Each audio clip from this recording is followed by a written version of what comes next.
de experiência, mas você tem algo que, mesmo assim, teoricamente, você tem 7 anos assim de treinando diretamente, mas você tem ao seu lado algo que poucas pessoas no mundo teve, que foi o acesso direto a vários dos maiores mestres da história.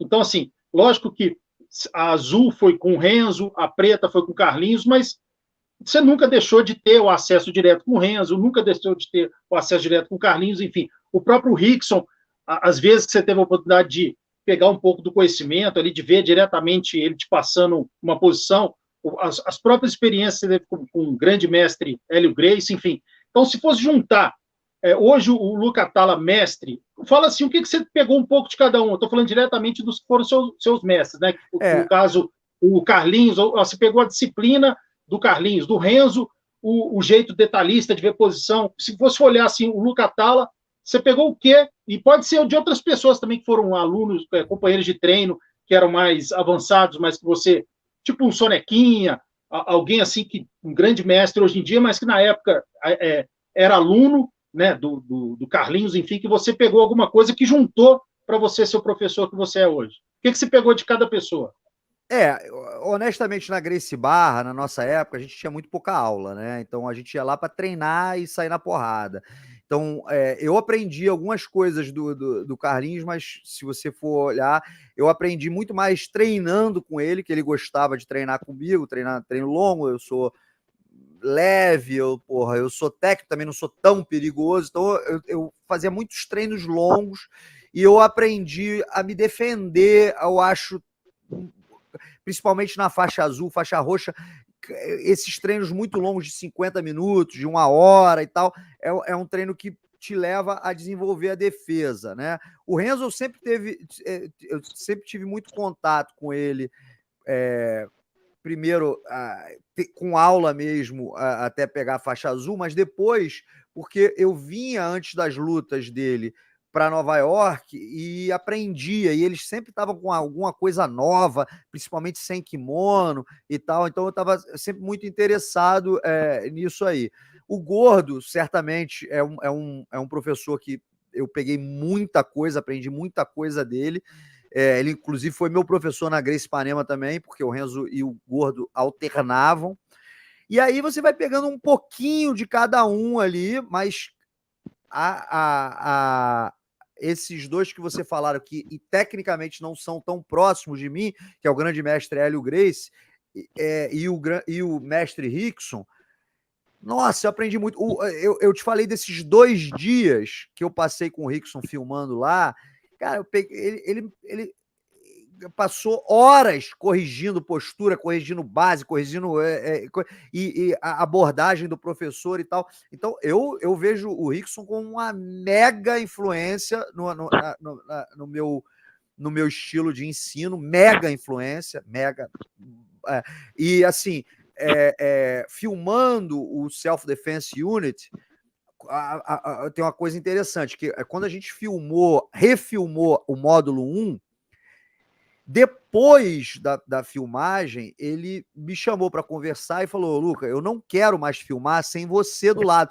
Você é o diretor técnico da coisa, porque eu não estava dirigindo a fotografia, a filmagem, nada. Eu falava para ele, mestre, mas tem aquele detalhe que você já me mostrou e que não apareceu aí. Você tem que mostrar aquele detalhe e tal. Então, eu tenho essa. Você fez um comentário de memória, né? Eu lembro todas as posições que o Renzo me ensinou, da faixa branca à faixa azul. Essas posições eu escrevi em 2009, quando eu e o Hollis fomos virar professores da Renzo Gracie Romero, para a gente, foi a base do nosso currículo, que a gente enxertou algumas outras posições de defesa pessoal e tal, para ser a base do nosso currículo em 2009, né? A minha memória é uma coisa assim, eu não sei se eu sou burro e com uma memória grande, né? Mas a minha memória é uma coisa fantástica. Eu lembro, eu fiz um trabalho na 2ª série sobre o Pedro II, Dom Pedro II, e eu lembro até hoje, se eu posso passar 5 anos sem falar, eu lembro o nome dele completo. E, assim, sei que é grande pra caramba. Pedro de Alcântara, João Carlos Leopoldo, Salvador Bibiano, Francisco Xavier de Paula Leocádia, Miguel Gabriel, Rafael Gonzaga. Você pode botar aí no Google, que você vai ver que esse é o nome dele. Então, essa memória me ajuda nessa captação dos detalhes das exposições e tal. Eu tive uma influência muito grande, apesar de não tantas sessões assim, mas foram muitas sessões. Se você botar aí ao longo de 30 anos, eu devo ter tido umas 30 sessões com o mestre Rickson, e isso fez uma diferença. O mestre Hélio eu tive várias num momento, assim, de 98 a 2002, eu ia muito lá no rancho. Inclusive, o Hiron, quando era faixa roxa, passou 6 meses com o grande mestre Hélio Gracie lá, e eu ia lá treinar com ele. Então, a gente treinava lá e tal. Então, eu aprendi muita coisa de defesa também e de filosofia, né? Não de filosofia, de mindset, né? Da maneira de enxergar o jiu-jitsu. Eu me lembro como se fosse hoje, o primeiro dia que o grande mestre Hélio me chamou para o tatame. Eu era faixa roxa, tá? Eu era faixa roxa, a primeira vez. E aí ele levou meu filho, não sei o quê, o que você quer fazer? Monta aí.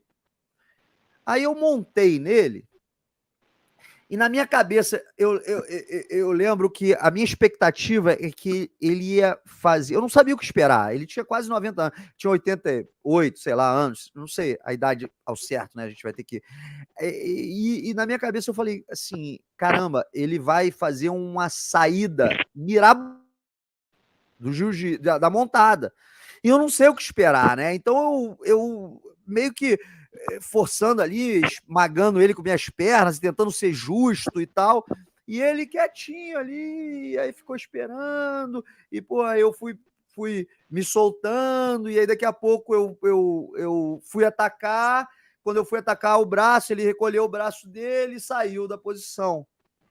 Aí ele falou para mim: meu filho, por que você está fazendo tanta força com as tuas pernas? Por que eu não consegui explicar para ele que eu estava esperando que ele ia fazer uma saída mirabolante, mas a saída mirabolante não existia. Ele não é que ele tenha um UPA perfeito. O Rickson tem a saída mirabolante. O mestre Hélio não era a saída perfeita, era o mindset perfeito do momento certo que ele ia fazer a saída. Não era exatamente um detalhe invisível da maneira que ele tira a cabeça e que ele rola no ombro. Não era exatamente, apesar dele ter esses detalhes também, mas era a questão da paciência e da forma de pensar dele de frustrar o atacante e sair apenas no erro do atacante, né? Então isso foi uma lição ali, um choque na faixa roxa.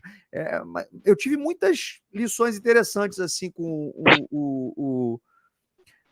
com o grande mestre Hélio Gracie. Essa me marcou bastante, porque realmente eu estava esperando uma saída milagrosa que não aconteceu.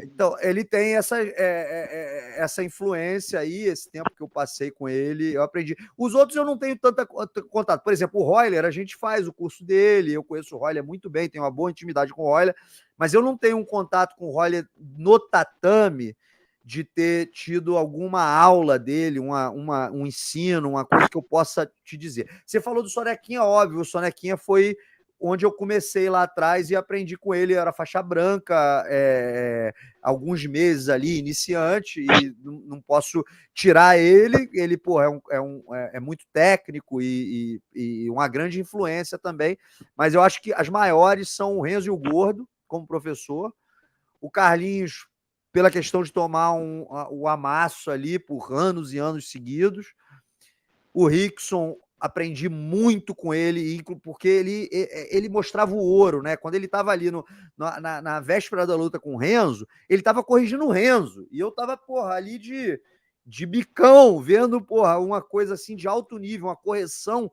de alto nível que entrava direto no córtex, né? E isso nunca mais escapou. E as pessoas que treinavam comigo, né? Contemporâneos aí, aprendi muito com o Rollizinho, com o Igor, com outro Vietcong, enfim, outras pessoas da minha geração. Os caras mais antigos que treinavam com a gente amassavam a gente, o Nino, o Roleta, enfim, tanta gente, o Duda.